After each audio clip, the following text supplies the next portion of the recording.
नमस्कार विद्यार्थी मित्रों, आज આપણે આ વિડિયોમાં ધોરણ 8 સ્વ અધ્યયન પોથી ભાગ નંબર 1 માં હિન્દી વિષય અંતર્ગત પાઠ નંબર 1 એટલે કે કાવ્ય 1 તેરી હે જમી તેનું સંપૂર્ણ સોલ્યુશન કરવાનું છે। વિદ્યાર્થી મિત્રો, જો તમે અમારી ચેનલ ઉપર નવા હોય તો ચેનલને સબસ્ક્રાઇબ કરી લેજો જેથી કરીને નવા વિડિયો તમને મળતા રહે। કાવ્ય 1 તેરી હે જમી। प्रश्न नंबर 1 में आपेलू है, सही विकल्प के सामने बॉक्स में राइट का निशान कीजिए। नंबर 1, जिस्म शब्द का अर्थ क्या होता है? तो जवाब आवशे शरीर। नंबर 2, आफत शब्द का विलोम शब्द कौन सा है? विलोम एटले विरोधार्थी, अवसर। अलग शब्द पहचानिए। तो जिस्म, संकट, मुसीबत और आफत त्रणेय समानार्थी शब्द छे। इस कविता में जो सबसे बड़े ताकत वाले शब्द किसके लिए प्रयोग किया गया हुआ है? तो भगवान के लिए। नंबर 5, तेरी रहमत से हम सब ने एक खाली जगह पाए हैं। तो जिस्म और जहां। प्रश्न नंबर 2 में आपेलू है, निम्नलिखित वाक्य में से प्रश्नों के उत्तर लिखिए। नंबर 1, बच्चे भगवान के आगे कैसे खड़े हैं? तो जवाब आवशे बच्चे भगवान के आगे सिर झुकाकर खड़े हैं। नंबर 2, हमें यह शरीर किसकी कृपा से मिला है? तो हमें यह शरीर ईश्वर की कृपा से मिला है। આપણે એક વાક્યમાં પ્રશ્નનો જવાબ આપવાના છે। પ્રશ્ન ત્રીજો છે, आप ईश्वर से प्रार्थना किस समय करते हैं? तो मैं सुबह उठता हूँ तब, और रात को सोने के समय मैं ईश्वर की प्रार्थना करता हूँ।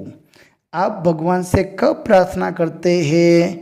तो हम सब जब संकट में फंस जाते हैं तब हम ईश्वर से प्रार्थना करते हैं, हे ईश्वर मुझे यह संकट से बाहर निकालो। नंबर 5, तेरी है जमी काव्य में ईश्वर के प्रति कौन सा भाव व्यक्त हुआ है? तो ईश्वर के प्रति कृतज्ञता का भाव प्रकट हुआ है। तो आ था एक वाक्यना प्रश्नों। एना पछीना प्रश्न है 2-3 वाक्यों में प्रश्नों के उत्तर लिखिए। प्रश्नों के उत्तर में आपेलू है, आपके मत अनुसार सृष्टि में सर्वोपरि कौन है? तो मेरे मत से सृष्टि में ईश्वर ही सर्वोपरि है, क्योंकि वह सर्वशक्तिमान है। वह जिसे बचाना चाहिए उसे कोई मार नहीं सकता, और वह जिसे मारना चाहिए उसे कोई बचा नहीं सकता। नंबर 2 में आपेलू है, सभी का हेतु सभी तेरे का अर्थ क्या है? विद्यार्थी मित्रों, अहीं सीरो रेखा करवानी बाकी है, एक करी लेजो। ईश्वर के इच्छा से हमने इस धरती पर जन्म लिया है, तो ईश्वर ही हमें आफतों से दूर करता है। इसलिए कवि कहते हैं कि सभी का हेतु सभी तेरे। प्रश्न नंबर 3 में आपेलू है, भिन्न भिन्न धर्म के लोग प्रार्थना करने के लिए कहाँ कहाँ जाते हैं? तो जवाब आवशे भिन्न भिन्न धर्म के लोग अपने अपने पूजा स्थानों में प्रार्थना करने के लिए जाते हैं।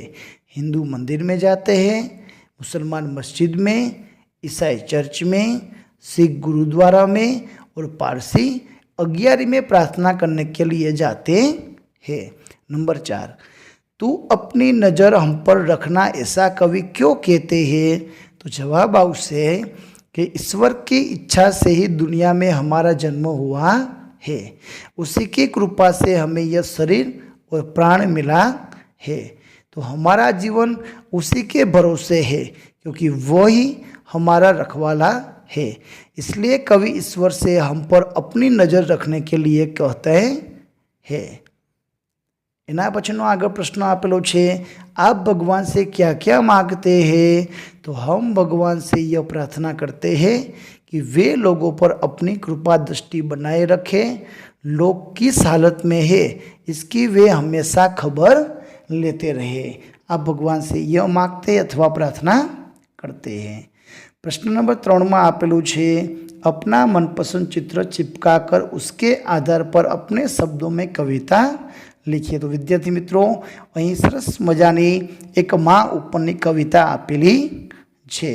એ કવિતા આપણે લખવાની છે ને અહીં તમને જગ્યા છે એ જગ્યામાં માનું ચિત્ર લગાવવાનું છે.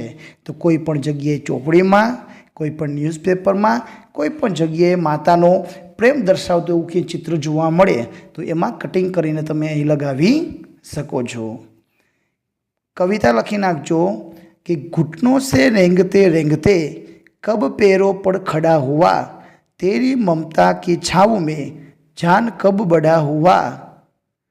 काला टीका दूध मलाई आज भी सब कुछ वैसा है, मैं हूँ हर जगह, माँ प्यार ए तेरा कैसा है. सीधा साधा भोला भाला मैं ही सबसे अच्छा हूँ, कितना भी हो जाऊँ बड़ा, माँ मैं आज भी तेरा बच्चा हूँ. तो माँ विशेनो आज कविता है सरस मजानी ए तमे लखी सको छो. अथवा आना सिवाय पण आ मौखिक है, कोई तमे चित्र अन्य लगावी एनी उपरनी कविता पण तमे लखावी सको छो.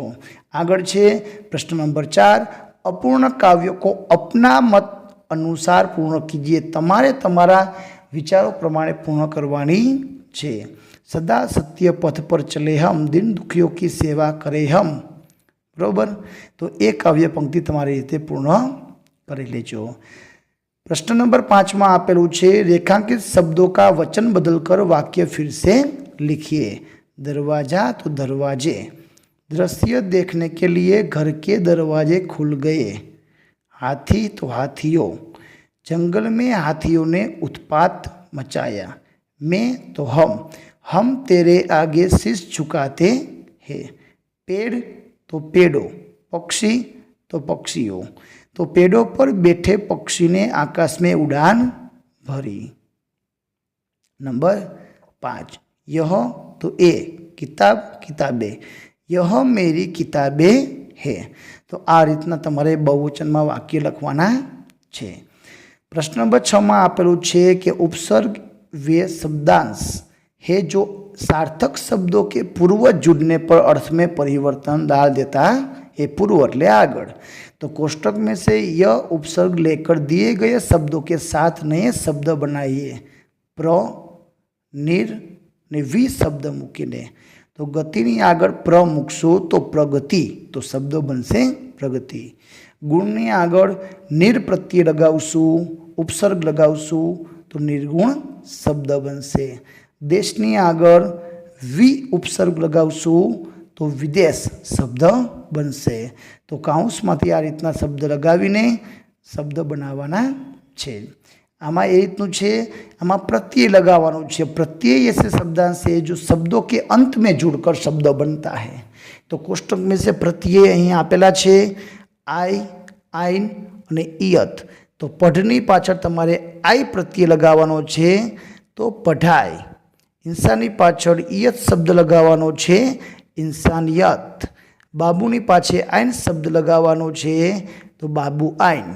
तो आ रीते पाछळ प्रत्यय शब्द लगावीने तमारे शब्द बनाववाना छे. प्रश्न नंबर 7 में आपेलो छे शब्दों को पढ़िए और शब्दकोश क्रम में लिखिए. शब्दकोश क्रम એટલે કે કક્કાવાળી ક્રમમાં આપણે ગોઠવવાનું છે. પહેલા હિન્દી સ્વર, પછી હિન્દી વ્યંજન મૂળાક્ષર. तो पहला आवशे आसमान, पछी आवशे ईश्वर, कंचन, खुदा, जमी, दुनिया, दृष्टि, नाविक, प्रार्थना, योद्धा, श्रृंखला और क्षमता.